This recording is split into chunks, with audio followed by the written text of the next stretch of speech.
All right, welcome back to the Run.down post-game show here on the Strickland YouTube channel, Strickland Twitter, and if you're listening to this the day after Strickland Podcast Network, I am Sam. I'm joined by Luca. The Knicks win over the Orlando Magic 108-85. Before we get into all of that, of course, BetOnline continues to be the world's most trusted betting platform and your number one source for online betting. From the earliest odds to in-game live betting, BetOnline provides you with all the action and the ability to watch the games as they happen with the largest selection of odds on everything from football, the NBA, college basketball, NHL, and UFC. Head to BetOnline today and don't forget to use promo code BELIEVE, that's BLEAV, for your welcome bonus on your first deposit. BetOnline. The game starts here. All right, so the Knicks win versus a pesky Orlando Magic team that has given the Knicks and many top teams and just any NBA team, it seems, in general, complications with their physical and pesky defense. That is to put it lightly, how their defense is. But yeah, they get this win on the backs of, I would say, Jalen Brunson and Josh Hart, specifically that third quarter where they kind of really took it to the Orlando Magic, especially in transition, where Josh Hart just was like a menace and getting a bunch of and ones. McCall was a pest in the passing lanes, and he also led to some transition buckets as well. But the Knicks, they win this game. This their sixth straight win. They win this game where in this 3-point heavy era, they go 4-15 from the 3-point line, and they still pull out a 23-point win versus the Orlando Magic team that's not some pushover, even without Franz and Paolo. So this is a very impressive win. And yeah, just continuing to see that this Knicks team is finding new ways to win. But yeah, Luca, your thoughts on this game so far? We can't forget about Knicks killer Mo Wagner either. He wasn't playing tonight. Thank God. He probably would have given us 30. I just thought it was a really ugly first half, and then the Knicks decided to play basketball in the second half a little bit. Like you said, Jalen and Josh kind of just took over in the third quarter. Once Suggs got his fifth foul, I think it was about halfway through the third, the Knicks really started to just pour it on. The Magic don't really have much offense, period, without Franz or Paolo. They especially don't when Suggs is the only one on the floor, and then he can't be played. And it was really obvious when they were having Goga Batadze and Anthony Black and KCP trying to run sets for them. But it's good on the Knicks to take advantage of a weak team. We've seen in the past that they could struggle with some of these seemingly easier games on the schedule. And again, despite not shooting well from three and not taking many at all, we still were able to dominate. 60 points in the paint. We shot 34 free throws, only made 24. So that's got to be better. But overall, just a dominant physical game for the Knicks after the second half began, I'd say. Yeah, in the first half, it seems like the Magic kind of really dictated the pace and the flow of this game. Jalen Suggs started off the game extremely hot, hitting a bunch of threes, had like 18 points in the first half.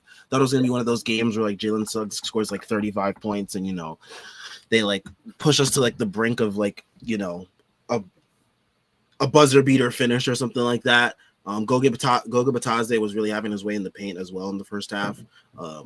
Got Cat in some foul trouble early on, and that's why we didn't see him for a majority of that second half. But yeah, I mean, once the second half kind of started, it was when after Jalen Suggs kind of like kicked Jalen Brunson in the nuts on that layup, that's when the Knicks kind of like really turned it on, especially Brunson and Hart. They kind of like both kind of like flipped a switch, and that was really encouraging to see because like, good teams, they're supposed to be able to just do that to teams that are inferior. So they were able to just do that.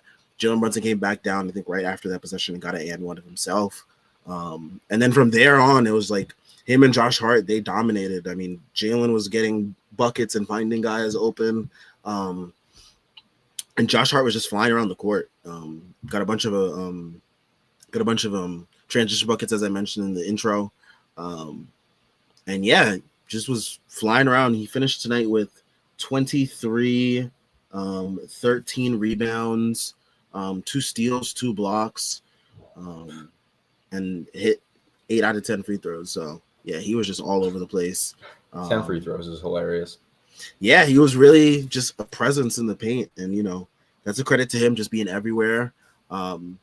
It goes back to even like that last game versus the Spurs. Like he just was able to he just wants it more than a lot of other players on the court. And he was able to do it in a way where he wasn't fouling like the Magic were. The Magic were fouling us like crazy. We took 34 free throws tonight compared to their 12 that they took. And that's just like the Magic being a younger team, a little bit more undisciplined, especially Jalen Suggs. He's someone that plays like a really physical brand of basketball to a point where it's too much sometimes. Like I know sometimes they do get the benefit of the doubt, and the Magic are able to play this style of ball, and that's what keeps them in games a lot by making it ugly. But it comes at a price too, and tonight you saw that the Knicks were able to take advantage, and luckily these missed free throws weren't able to bite them back, but there will be some times where it does. But overall, good win. But yeah. I want to talk about, we didn't need Cat a lot of this game. He played 32 minutes, but I think he played a good chunk of that in the second half because he had 3 fouls, I believe, in the first half. So that kept him out for quite a bit.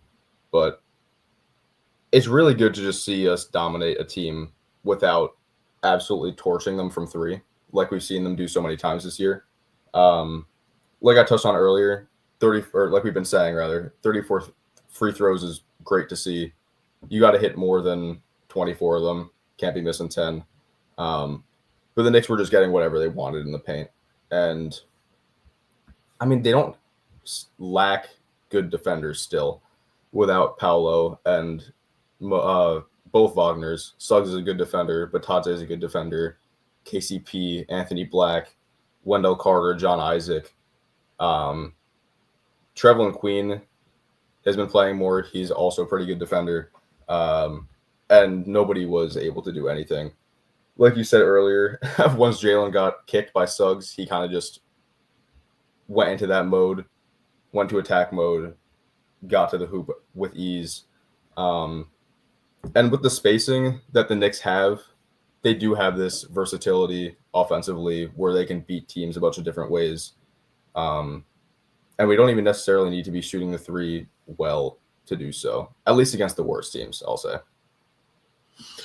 Yeah, no, I mean, tonight they proved that. And, this was something that in the beginning of the year we probably would have been more upset about, I think, or at least more cautious about, like, the volume of threes that they took. But, like, they've shown us throughout this winning streak now and, this past, like, month and a half or so stretch of basketball that, they're able to find different ways to win. It doesn't always have to be these, glamorous 3-point shooting displays or, shootouts against other teams. They can just come out and, match a team's physicality and be better at them than that. So, yeah. Precious, I thought was We also surprisingly didn't see a ton from OG. I thought he was really good defensively on just like rotating period. The Magic did a really good job in the first quarter and overall in the first half of just getting guys going against their matchups. I think they said Suggs scored the first 11, then Batadze scored the next 11, and then John Isaac scored the next 7 or something like that. And then after that stretch in the first quarter, the Knicks kind of locked in there, got guys out of rhythm. Suggs was hitting just a bunch. He was just hitting tonight after a terrible performance yesterday. And, I mean, there's not really too much to take away from this game overall.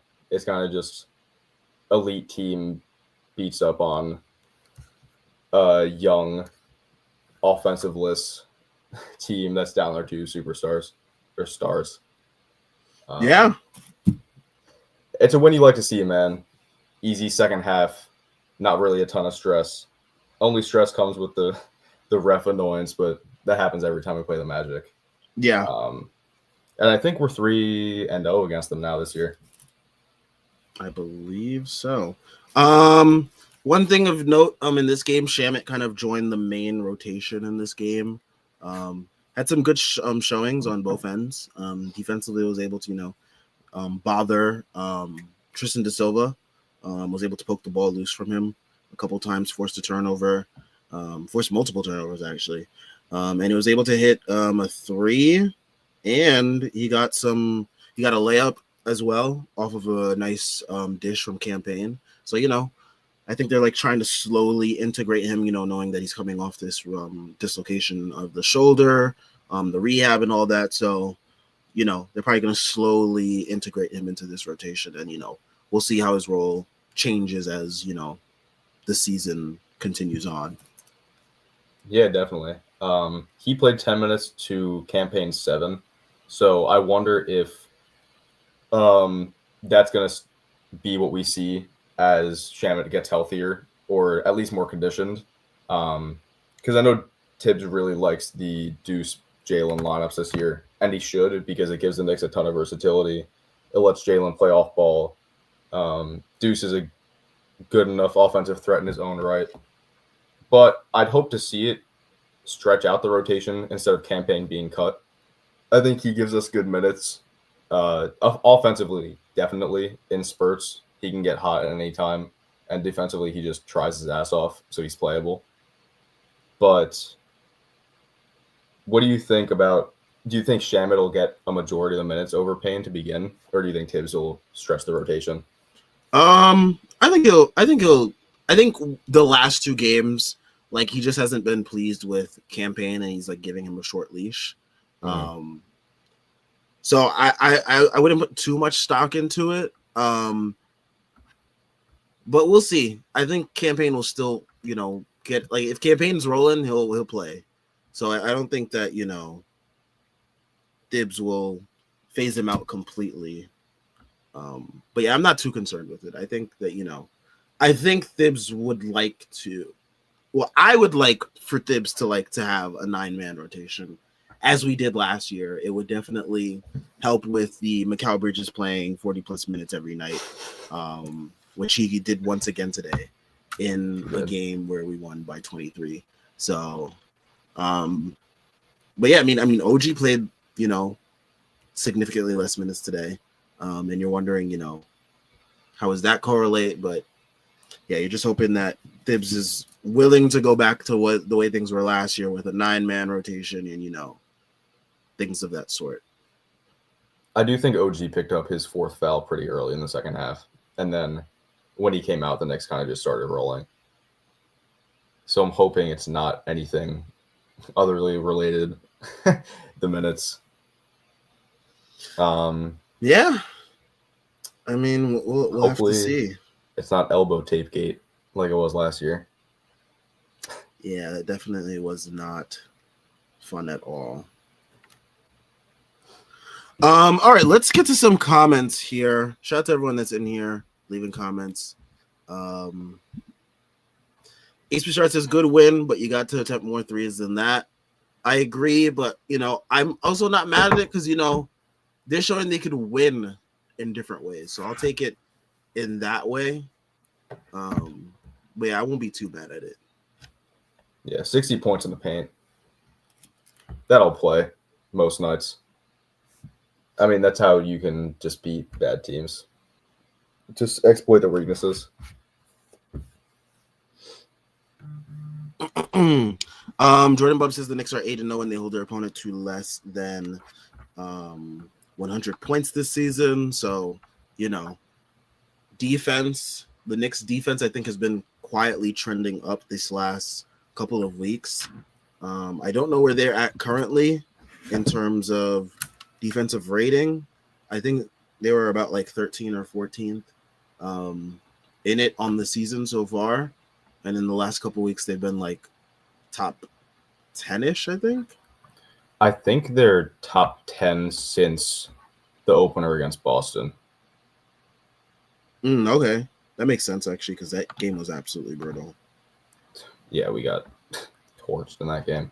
I'm trying to see what's our defensive rating on the year. We are up to a 112.7 defensive rating, which is tied for 14th with Denver on the year. Okay. They're definitely trending up. Yeah, for sure. Yeah, actually, I think it might have been last game. The broadcast mentioned that they actually have a better defensive rating than last year. It's just lower in the team's rankings in terms of the NBA. So yeah, because you have teams that are a little bit, better defensively this year than they were last year too. The Rockets, the Grizzlies have gotten way better. The Clippers are playing really good defense. The Heat still. And yeah, you can really see Wingstop starting to come together. OG and Mikal are starting to build that good chemistry. It's just helping both guys out. And you're really seeing it in Mikal's offense. He had a quiet game tonight, but I thought he had a couple big buckets in the fourth while Cat was sitting. He ended with 17, 3 assists, 2 steals, was a plus 21, second highest on the team. And again, like you mentioned earlier, he played 43 minutes. He's just going to continue to build on these strong performances, I think, especially defensively, because he's just been a menace these last few weeks. Yeah, I'm just hoping that the minutes start to dwindle down just a smidge. Don't want to wear him out. I don't even know if that's possible with him, but yeah. Get me down to like 37, 38. Yeah. He's been playing like 43 a night. Yeah, it's actually been like ridiculous. Give me a little bit of rest. Yeah. I mean, and with Shamit, here now, it's like there's no excuse to like not do that now. So I mean, you would think. Yeah. I mean, we can be hopeful, I guess. Chris Bernhardt says this game was an eyesore. Yeah, for the first half it was. In parts of the third quarter. But once the Knicks started the third quarter. Yeah, once the Knicks started rolling, it was definitely much more palatable, I would say. Definitely. I mean, I think the start of the half, there were like 10 combined turnovers and 9 combined points.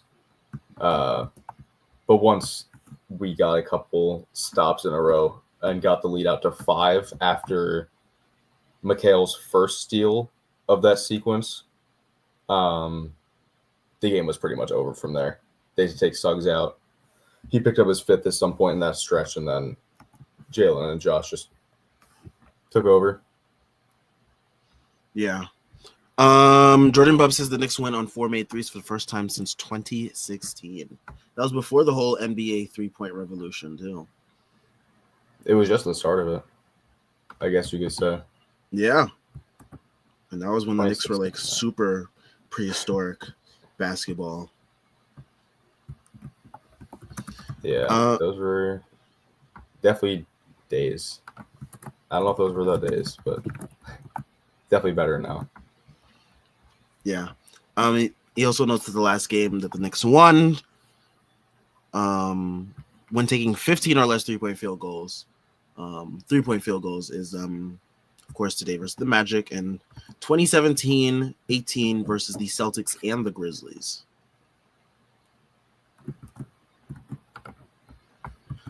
That is not that surprising considering what that roster looked like. Yeah, no, for sure. It definitely isn't surprising at all.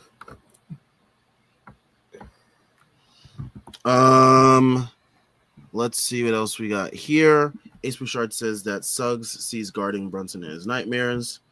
Yeah, I mean, Brunson kind of like owns that matchup, I think, just like mentally at this point too. Like Suggs just like plays way too physical, and like Brunson knows exactly how to take advantage of that to a defender's discredit, I guess you can say. Like we saw it all throughout the Sixers series. Like they were being physical with him in the beginning, and then like as the series waned on, he used that against the 76ers. So like he knows how to do this. Like what Jalen Suggs is doing isn't anything new, and like it's on Jalen Suggs now at this point, watch the film and get better at that. But very few can do a good job guarding Jalen Brunson. Yeah, I mean, he knows how to control the tempo almost better than anybody in the NBA at this point. Uh, he's always in control of his emotions and his headspace and his mentality, and it really shows in these more frustrating matchups, as we've seen other former Knicks how they use their emotions in games. It's good to see Jalen stay calm and collected and use that fire to just absolutely fry whoever's defending him instead of choking a teammate or slapping a laptop or Yeah, whatever you want to say. definitely. Let's see what else we got here. Nemo X is the Durag, a Kemba Christmas triple double homage. Now I've been wearing this one for a couple. I changed it to a red one and a Santa hat for the holidays, but I changed back to purple. But yeah, I've been wearing this one for a while. Not a Christmas, not a Kemba homage, although it does look very similar to the one he was rocking after the Christmas triple double that we all remember so dearly. You could have just said yes for the people. I could have, but that would be lying. I don't feel comfortable lying. You're such a good guy, Sam. I try. Jordan Bob asks, how many teams can win with shooting less than 4 threes in an entire game and still win by double digits? Or you mean making less than 4 threes? Probably the Magic. I feel like I'm surprised the Magic haven't done it themselves this season. Now I'm curious. I want to look at their lowest threes attempted game of the year. I feel like the Magic are a team that could do this. I feel like the Rockets are a team that could probably do this. I feel like it's got to be a team that's really good defensively, because it's not. The Magic get up a ton of threes. Yeah, that's the thing. They do take a bunch of threes. That's the thing. They just fucking suck. Yeah, they're really bad at them. But I feel like it has to be like a really good defensive team that just has like an off night. That would be the type of team that can win. The Knicks are just able to do this because offensively, like, they have players that can score in other ways besides like threes. I mean, you saw in the Spurs game, like Mikal kind of killed the Spurs with just mid ranges in the last like minute and a half of the game. And that kind of like really decided the game right there. And Mikal's just been killing in the mid range all year. Josh Hart has been killing in the paint. Cat is someone, of course, that can shoot threes, but he also can kill in the paint as well. Brunson, mid range, close, like everything. So it's like a lot of these guys on the Knicks, like even OG, like he has this weird little mid range bag sometimes too. So like all these guys, they are able to like get theirs without 3-point makes. It's a matter of like if they're going to be efficient in making those twos. And tonight was one of those nights where they were just able to dominate with those twos. So yeah, and it also just stretches the floor if you have guys that can consistently score from all three levels. And I'd say that even extends to the bench to a certain extent. Campaign, I love that all he does is spam threes, but he can get to the rim if he needs to. Deuce has developed a nice little mid-range to kind of begin to round him out as a three-level scorer. And then Shamet, we've kind of just seen throughout his career that he can be that. So to your point, it gives the Knicks a lot of offensive versatility.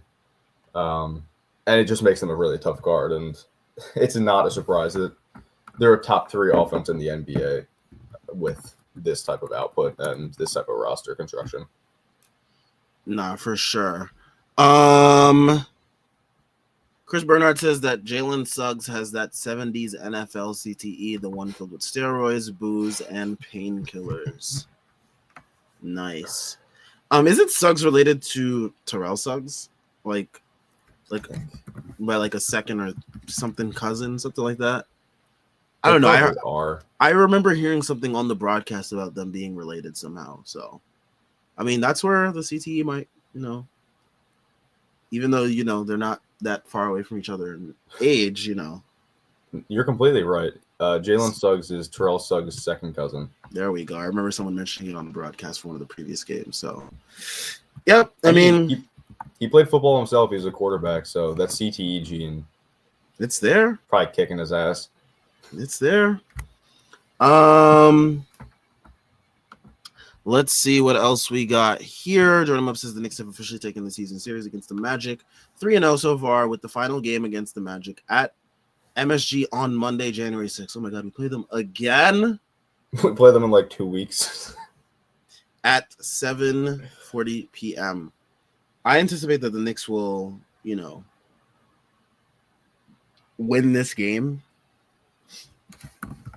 This is probably part of that weaker part of the schedule you've been mentioning for the last couple post games. If we want, I guess this isn't a terrible time to talk about it now. We have Washington tomorrow, and then we have Washington on Monday, and then we have, I believe, it's Utah on Wednesday, and then wrapping out the week with Oklahoma City on Friday, and then Chicago on Saturday. So long week for the Knicks next week, but win 3 straight going into OKC and see where that momentum has you. I don't think we can't beat OKC. Yeah, I definitely think we can. They're, of course, one of the better teams in the league. For a reason, of course, they're very talented. Shai Gilgeous-Alexander, MVP candidate, all that stuff. But I think we can, we played them really well last year in the Garden when, Chet was playing. Chet was playing. And it was the Jalen and one. Yes, or game-winning or game-tying layup. It should have been an and one. It should have been an and one. It should have been an and one, and then Shai comes down, hits the game winner on the other end. So we're able to play them well, I think, and we should be able to once again. It's gonna be. Is this at MSG or in Oklahoma City? It is at OKC. So no iStar return yet. No Hartenstein homecoming yet. Okay. That is on the 10th of January. So not too far actually. It's the week after that first game. I mean, the Knicks have been really good on the road this year, so that's not really a concern of mine. I mean, in previous iterations of this team, going into OKC would have been a concern of mine, especially last year. I mean, last year we played them in OKC, around this time of the year. That was, the whole controversial game where, IQ should have closed for RJ but didn't. Yeah, I forgot that was pre-trade deadline. Yeah, so there was that. There was that game at OKC, but I think things are much different for this team now. They should definitely be more equipped to play this team well. They're going to be. Hartenstein's been actually they've been a really involved part of their offense, so it's gonna be interesting to see how the Knicks tackle that. I mean, they have once had Hartenstein as an integral part of their offense, not as integral as OKC seems to be making him. He's someone that's he does a lot more playmaking, I would say, and he also gets a lot more scoring opportunities, I would say, as well. In OKC, so it's gonna be something that's gonna be interesting to see. How the Knicks tackle that. Probably gonna have McCall on SGA. But yeah, it's gonna be very interesting. OG on J-Dub, most likely. I wonder if we depending on how involved iHeart is in the offense. I wonder if we start to throw OG on iHeart for the switches onto Shai, or if we'll just put McHale on Shai and say fuck it and just play that. Probably McHale on Shai. Yeah, but it could be a thing to think about if Shai starts to torch McHale because he's been playing very good defense, but I could see him struggling with a guard of McHale's caliber and just the way he plays. He's just a physical guy. Probably can pump McHale off his spot. He's craftier for sure. But I'm excited for the matchup. I'm excited to see if McHale can hold up his defense as he's continued to. Jordan Bub here. He says hopefully that helps ratings. Josh Hart said this to Alan Hahn. He says, "Isn't that why ratings are down?" Josh Hart to Alan Hahn on the Knicks winning with 4 threes. Yeah, I mean, a lot of teams, they like to see this. A lot of fans, I guess, like to see this 2000 style of ball. The Knicks definitely delivered on that end of things today. So fans should be satisfied. Ratings should have been sky high for this Knicks Magic game. Yeah, of course, Knicks Magic. It's 7:00 Friday. It's no Paolo, no friends. Although Christmas Day is the NBA's day once again. It always has been. Yeah, I mean, of course, NFL ratings, whatever, but it is whatever it is. But like the quality of play of basketball was like supremely better than whatever was on football for like the last like 3 days, whatever it has been. Like it's been absolutely brutal between the Thursday night football game and Christmas Day game. It's just been absolute BS from football. So I mean, y'all could have the ratings, but I will enjoy my quality play that I'm enjoying. We got like 4 game winners yesterday in the NBA. Like you don't even see that often. And on Christmas, all 4 games came down to the wire. I mean, we saw Knicks Spurs, Lakers Warriors ended on a Reeves game winner. The Mavs almost made a 30-point comeback against Minnesota, and then the last game was Phoenix, right? Mm-hmm. Yeah, Phoenix versus Denver. Phoenix, Denver. Yeah, it's all good games. Have your ratings, NFL. We have good content. Yeah. David Goodman says Shamet getting real playing time is big going forward. We could legit have a 9-man rotation soon. Yeah, I mean that is the hope. That is definitely the hope, and it was very encouraging to see that. And Shamet did make some good plays while he was in the game. So yeah, I don't really have much to say. Hopefully, he just can hit threes and play decent defense. Yeah. Let's see what else we got here. Ashwin says that the game was over after Suggs kicked Brunson in the balls. Yeah, that's exactly when the game shifted. Jordan Bubb, classic Dibs quote in the post-game presser. People talk about the will to win. It's not really the will to win. It's the will to prepare to win. What do you say? Winning is more fun than fun is fun. Yeah. My coach, man. Speaking of coaches, Jordan Bubb says thoughts on Mike Brown firing and the Sacramento Kings in general. Bad teams will show you why they have been bad for so long. The Magic, I know they had, not the Magic, the Kings, I know they had this whole, fun little light the beam thing. That was masking what the real issues were here. The Kings, they have a lot of problems. I mean, their biggest move after the successful year that they had resulted in them signing DeMar DeRozan. That was their big move.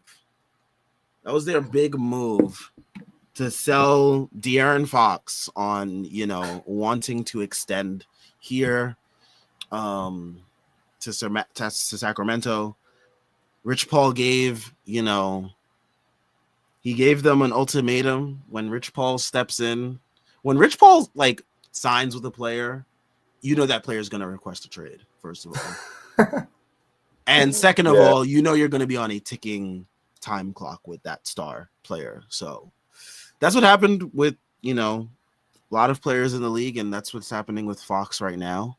And they definitely felt the pressure. They're on a 5-game losing streak. Fox committed a brain dead foul at the end of yesterday's game, which led to Jaden Ivey hitting the game winner. And yeah, I mean, this is just them scapegoating Mike Brown. I mean, I know he did some weird stuff with Keon Ellis and stuff like that, but look at the roster that they gave him. They gave him DeMar DeRozan and told him make it work with De'Aaron Fox and Domantas Sabonis. I don't know if you think some other coach is going to make that magically work, then I don't know, man. But I just don't see it. And like I said, bad teams show you why they will continue to be bad. So they pulled a Fizdale on his ass, had him do practice, almost get on the plane. They didn't even they called him. They didn't even let him get to the airport. They called him. Actually, buddy, you're not on the flight. You're going right back home. Wild. And yeah, I don't know. The Kings are just really, really brutal. I don't think Mike Brown is the problem. He took them to the first playoff berth in what was the drought? 16 years, 13 years, 17 years. 17 years. Almost longer than I've been alive. They hadn't made the playoffs for, which is crazy. But I don't know. I don't know how much you expect him to do when you take away Harrison Barnes, who, for anything you want to say about him, he's probably a better spacer than DeMar is. And then Kevin Huerter and Keegan Murray completely forgetting how to shoot for the last 2 years also isn't helping anybody. This is what happens when you make your whole gimmick lighting a beam, I guess. Yeah, I mean, this was coming sooner than later with the Kings. They kind of sped it up with the DeMar DeRozan thing. 35 years old DeMar DeRozan. They thought that was going to be the answer to their problems, and it was not. Surprise, surprise. And he just gave him an extension too. So I mean, hey, he's got the money at least now, but he'll be at home chilling. But yeah. Only DeMar could get 2 coaches of the year fired. But no one looks at DeMar's plus minus. Nope, no one wants to look at it. Nope, not allowed to. Chris Bernhardt says, now that the Kings are starting to disintegrate, aka the DeRozan effect, is it safe to assume Fox is going to get shipped out? Yes. Fox will be shipped out in T-minus like 3 weeks. Can we get Keon Ellis by any chance? That'd be cool. I don't know. Maybe. Tyler Kolek, thank you for your service. Shabbat, thank you for your service. Yeah, I don't know. I don't know what it would take for us to get him. I don't know if we really necessarily need him per se. No, we don't. But I've always loved him as a player. And I mean, if the Kings don't want him.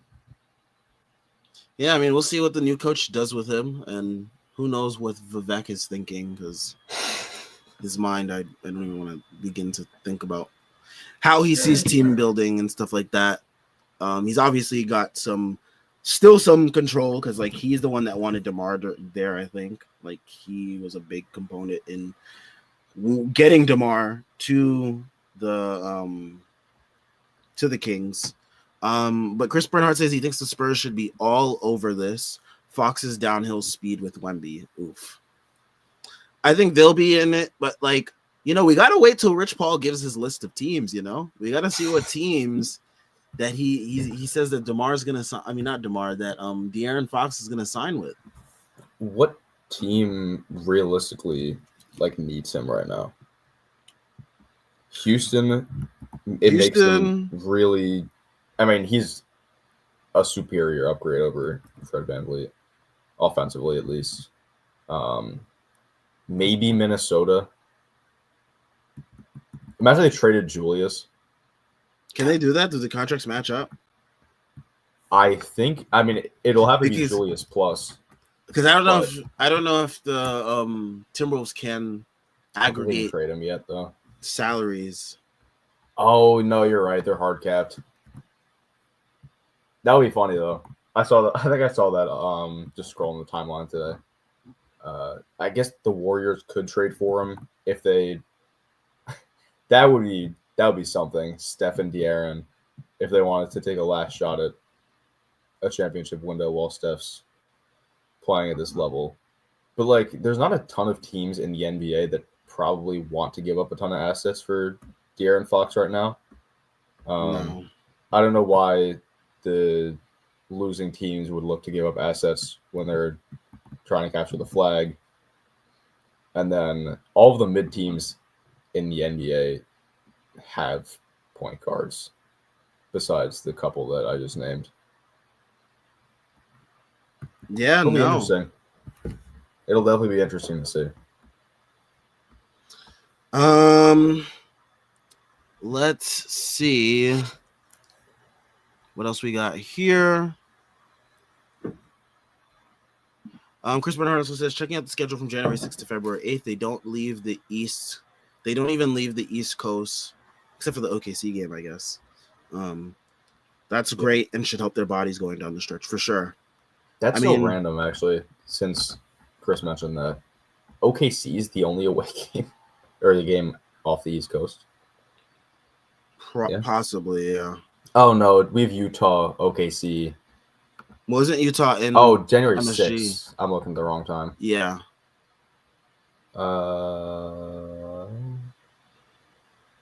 No, he's right. We go to Philly on the 15th.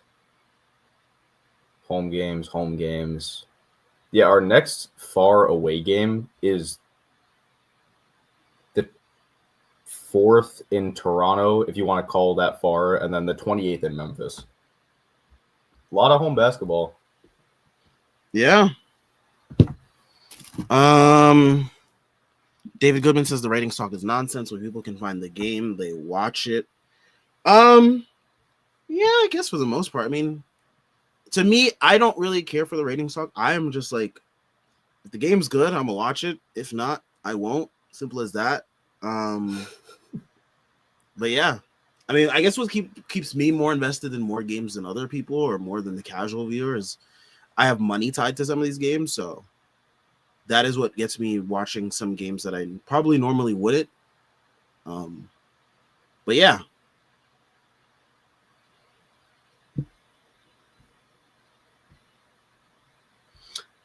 Jordan Bubb brings up a comment from Jalen Brunson on the Knicks defense today. We held the Magic to 31 in the second half. It's actually really good. Great things like this need to translate to the next game and then move on from there. Stay consistent, for sure. That is something that I constantly reiterate on this post-game show, is hoping to see things translate to the next game. Yeah, I mean, we talked about it earlier. It's not a particularly hard stretch of basketball. So you'd like to see the defense stay consistent and sound as we continue to play these bad teams. Like I said, we have Washington back-to-back and then Utah before OKC. Make that 4 wins, or make that another 3 wins, rather. And then let's give OKC a battle, man. There's no reason not to. We definitely have the talent to. And yeah, this team could. I mean, we're 31-10 on the year. We're the 2 seed or 3 seed in the East right now. On the Celtics' tail, or not the Celtics' tail. Hi. On the. Oh yeah, no, on the Celtics' tail. I forgot the Cavs are the 1 seed now. So we're only 2 back of the Celtics for the 2 seed. Yeah, no, I mean, it's gonna be interesting to see, because like the Celtics, they're weird. They have these games where they like are able to play really well, and then they have these games like like today where they play against the Pacers, who Pacers are trash anyways, but sometimes they make competition out of these good teams. Like they made a competition out of the OKC game. Granted, they were at home, but I mean, so you have games like this, the Celtics, they're able to dominate the Pacers, and then games like the Sixers where they lose that game. So it's like it's gonna be interesting to see how the Knicks are able to creep up on them. They just have to continue stacking up these wins, help the Celtics keep hicking up every now and then. So yeah, and I think the Celtics just lost to the Magic at home.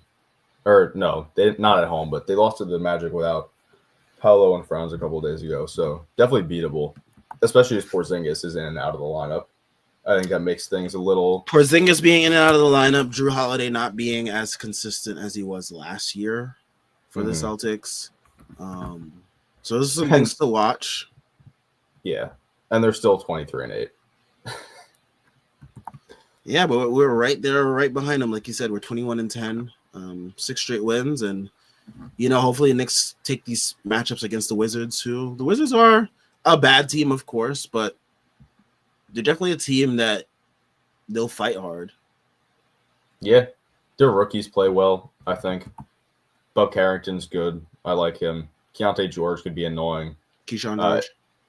Keyshawn George. I'm sorry. Thank you. Jordan Poole, you never know what type of night you're going to get from him, but he can hit threes. Kispert always kills us for some reason. So definitely not a game we should take lightly at all. Nope. And it's going to be in Washington, so where they actually just won.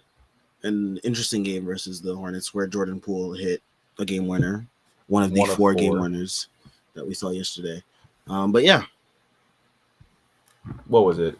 Poole, Scoot, Ivy I just saw and Ivy. Hero. Oh, yeah. The Hero Rock beat fight. the Magic.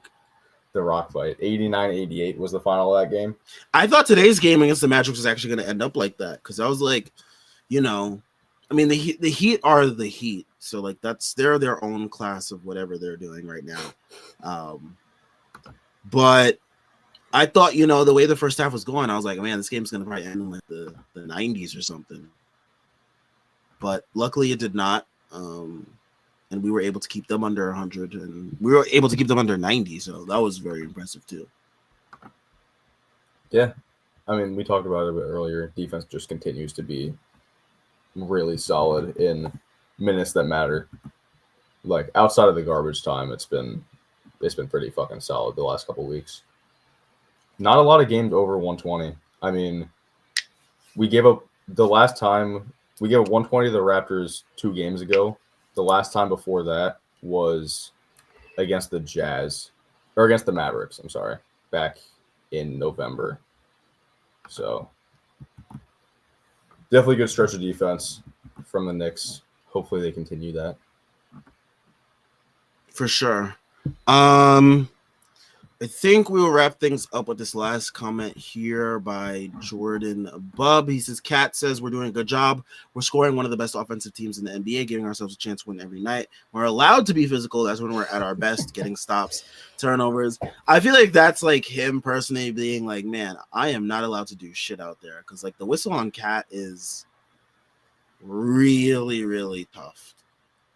It's brutal. Like for as little as he's allowed to get away with offensively with his hands, they get him on that wrap at least once a game, it feels like. And then he can get elbowed in the face and it almost be a shooting foul against him. I think he just has to have more consistency in terms of what the whistle is on both ends. Because if he's going to be if he's going to get called for ticky-tack fouls defensively, he better be getting those free throws at the other end because the dude gets massacred every time he goes to the hoop. And maybe it doesn't help that he screams at the refs the way he does, but he's definitely getting hit. Yeah, he gets a brutal whistle. And you're wondering, is it because, you know, he is a naturally physical player? And he's bigger than most players. The same excuse that they used to give to Julius, you know, you're too big. That's why it's hard to call fouls and stuff like that. So I don't know if it's the same school of thinking for refs with just bigger players in general. But he does get an unfair whistle, and you know we're hoping that changes. So for sure. All right, I think we will cut things off here as we have a game tomorrow, and I'll be on here once again tomorrow against the Wizards. So there is that. Shout out to everyone that was here. Make sure you guys check out all the links in the description. We got links to the site, merch, Patreon, Twitter, and Instagram. Make sure you're also following us on Blue Sky.